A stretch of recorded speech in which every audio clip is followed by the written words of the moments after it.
Hey guys, we are starting on Unit 7 today. We are going to do 7.1, 7.2, and 7.3. So take a minute and pause the video as I scroll through each of these learning targets as we're going to introduce equilibrium. We're going to look at reversible reactions and their direction. And we're also going to look at the reaction quotient and equilibrium constant. So make sure to pause the video as I scroll through these.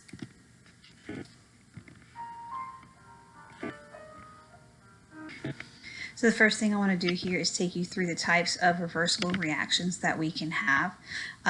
So we can have evaporation and condensation of water. So you can go from a liquid to a gas very easily, we know that. But that can also be reversed where you go from that liquid back to the from the gas to the liquid. Sorry about that.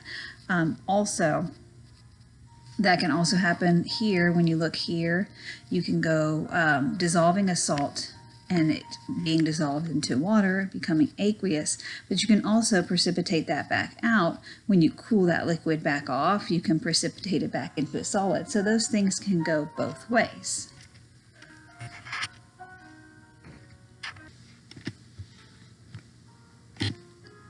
So another type of reversible reaction is the absorption and desorption of a gas. That is reversible. So when you look here, if the partial pressure of a gas on the surface of a liquid increases, so when we're going, if you look from here to here, as this partial pressure increases, the solubility of that gas increases. So the concentration of the gas going into the liquid increases. So then you know that if the partial pressure of the gas decreases, meaning that we're going backwards from P2 to P1 here.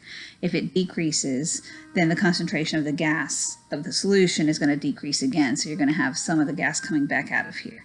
So in this first drawing here, we have a saturated solution. It's in a state of equilibrium. You can see this equation right down here. And then you see it's the solvent is dissolved the maximum amount of gas that can handle under this particular pressure. Here, when the partial pressure of the gas increases, as you see here, it's the partial pressure of the gas on this liquid is increasing on the surface. So the collision rate is going to increase. These gas particles are going to start bumping into each other, and so the surface pressure on the surface is going to also increase. This is going to cause an increase in the rate, and then it's going to reestablish equilibrium. Here you see the absorption of CO2 gas in a carbonated beverage, this meaning what we call Coke or soda. Pop, that's a northern thing.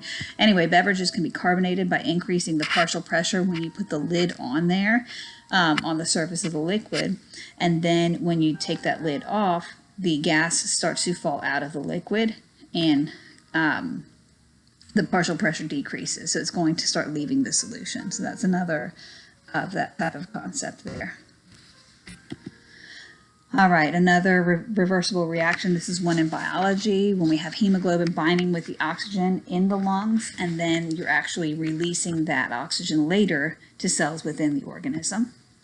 And then we have some reversible redox reactions. So right here, guys, you don't have to memorize any of this right now. You just need to be aware that there are many different types of reversible reactions. Another one is discharging a lead acid battery. So that discharging process, of course, produces electrical energy, but then you can also recharge that battery by adding in electrical energy. And then another one is a reversible acid-base reaction. You see that it's kind of going backwards in this step down here at the bottom. Both of those reactions here, they involve acetic acid. This is taking place at the exact same time in a bottle of vinegar. These reactions are in a state of equilibrium. So you just basically write it, and you've seen this before with this two-way arrow. That means that it's going forward and reverse at exactly the same rate. Okay, some reactions go to completion, and to write that particular reaction, you're always going to write just a one-way arrow. If, for example, you're doing a combustion reaction, when you're combusting by adding methane to oxygen, burning it in oxygen, that water and carbon dioxide, it will not go back into methane and oxygen. It is not a reversible reaction. It goes to completion.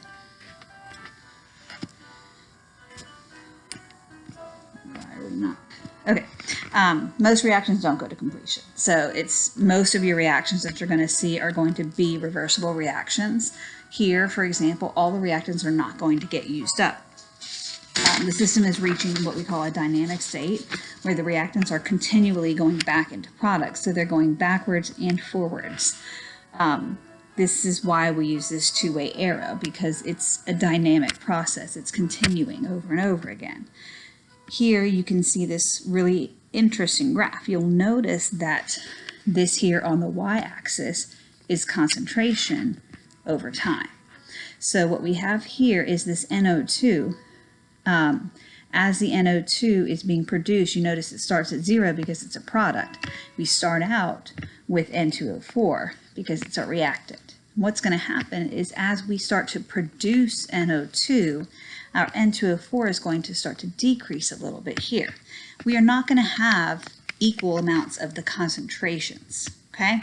So for every 1 mole here of N2O4, we have 2 moles of N2 produced. So we are going to have different amounts of concentrations. Equilibrium does not mean that we're going to have exactly the same number of concentration. We're not going to have exactly the same number of moles of NO2 and N2O4 or products and reactants. We are going to have them going back and forth from product to reactant, reactant to product at the same rate. So don't let that misconception get you.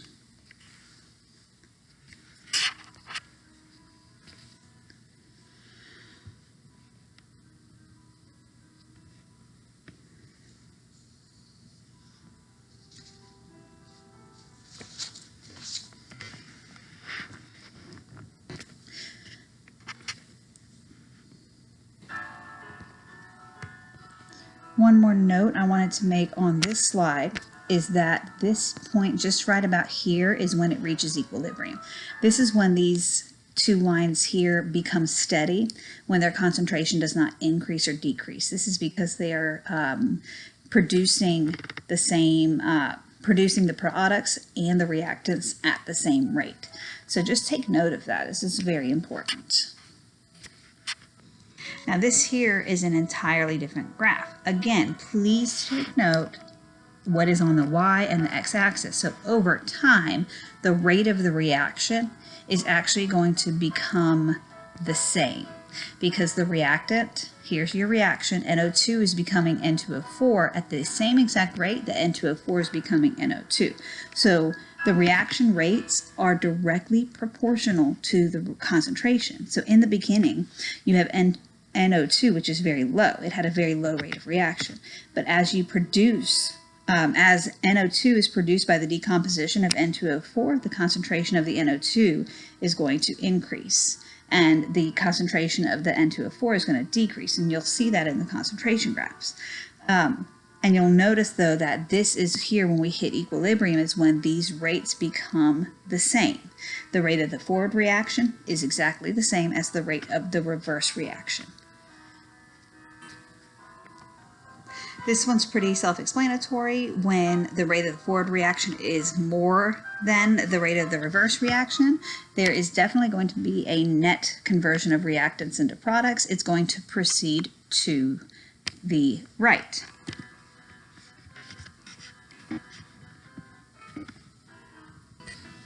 Here, when the rate of the reverse reaction is greater than the rate of the forward reaction, of course, we're going to have a reaction that's proceeding to the left. This is super important. Once equilibrium is established, there's no observable changes in the actual reaction. The forward and reverse reactions are still taking place, but you're not going to see anything actually happening.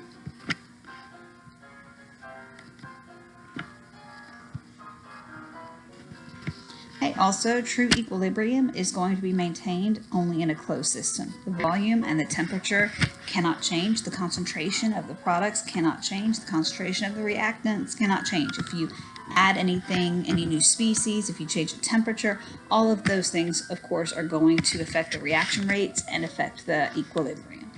So what we will do in class is we are going to be introduced to the quotients and the reaction rates, the equilibrium rates and constants, and do some practice problems.